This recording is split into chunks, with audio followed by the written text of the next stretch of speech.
I don't know how they did it.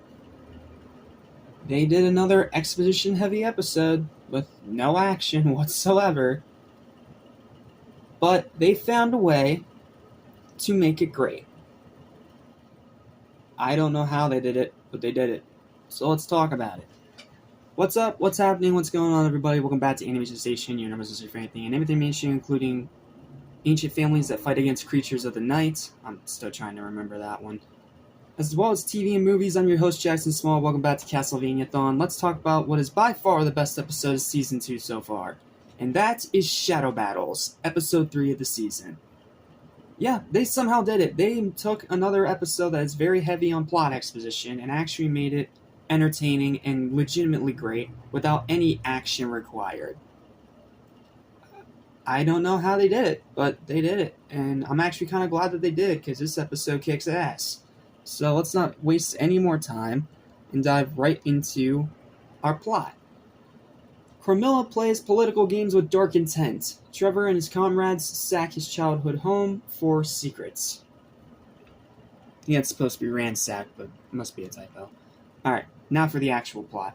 This one starts off at the Dracula castle in 1476. Hector works at creating demons for Dracula's army. As he works, he thinks back to his youth when he found a dead dog in the field at his family's home. Using 2 coins and his abilities, Hector resurrects the dog. Taking it home, the mother is terrified by the dog's appearance, including a missing eye and exposed muscle and bone. I think it's fucking cool as hell, but what do I know? I'm just a guy on the internet. Guy on the internet who loves gore. The demon comes to life and tries to attack Hector, but he calms the creature. Carmilla watches the procedure and is amazed at the creation of the night creature.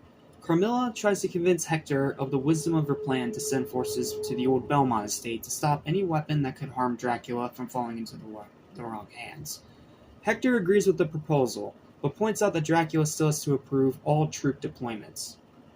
Fair. That is a fair point. Carmilla asks Hector how he came to be in Dracula's service, and this is where we get to see a flashback. Hector met him during the time Dracula was traveling. After Lisa was killed, Dracula returned to him to ask for his help in creating an army. Hector balked at the idea of genocide, but approved of a cull of the humans who had never treated him with love. As long as the cull was merciful, Hector agreed to help him. Carmilla asks Hector about the creatures he creates and if they are loyal to the Forge Master. Hector replies that they are, so Carmilla tells him to create some monsters with absolute loyalty, and then to help her convince Dracula to attack Brayla. It's her playing mind games, and I forgot to talk about this in the last episode. Carmilla is a very conniving, cunning little bitch, but it's in a way that actually makes her entertaining. She is a really cool secondary antagonist that I wouldn't be surprised if becomes a main antagonist by the second half of the show. So let's continue. Now we go to the Belmont estate. Trevor, Sypha, and Alucard reach the ruins of the Belmont estate. As they search the ruins, Trevor reveals that he was around 13 or 14 when the building was destroyed. Maybe even as young as 12, meaning he's been on his own for a very long time. The trio finds a magical door that Sypha is able to open using her powers, and they descend into a massive library filled with weapons, artifacts, and books. Trevor recounts some of the family history, telling his companions that the Belmont family is from the Kingdom of France, and it was Leon Belmont who was the first of his family to enter Wallachia and build the house. Sypha begins researching through the books, while Trevor is amazed to find the Morning Star hidden in a chest. It's the classic, it's the whip from the games. It's the chain whip from the games. Because up to that point, it was just a normal whip being used by Trevor. But here, a lot like how in the game that you upgrade the whip, here he upgrades his whip to Morning Star, which is the one with the classic chain feel, rather than just being, normal leather whip. Why am I going so in-depth about this? I don't know, maybe I'm just a huge Castlevania nut, who knows. But it's very cool. Alucard is disturbed by the number of vampire skulls being kept in the library as a monument to the extermination of his species, including what appeared to be the skull of a child. Yeah, the Belmonts didn't hold back. They killed even children if they were vampires. Then, we go to the final scene of the episode in Dracula's castle. Godbrand approaches Dracula with concerns about his plan to exterminate the humans. Godbrand is worried that Dracula's plan will end with all the humans dead and the vampires going thirsty. Dracula assures Godbrand that he will be taken care of, but he's still unsatisfied, being the dumbass that he is. Dracula intimidates Godbrand into leaving his presence, literally saying that if he doesn't leave the room there right now, he will rip out his chest and feast on his heart. Yeah, in other words, don't fuck with Dracula.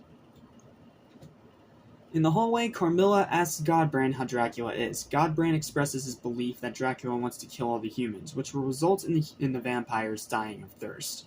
He also suspects that Dracula is not fed in a while and is going insane. Carmilla recounts a story about how she killed her own sire when he became old, weak, and cruel, and how she will not suffer to live under the same fate. And we see how she killed her own master, with a spiked, thorned noose that took off his head on his way down the chasm.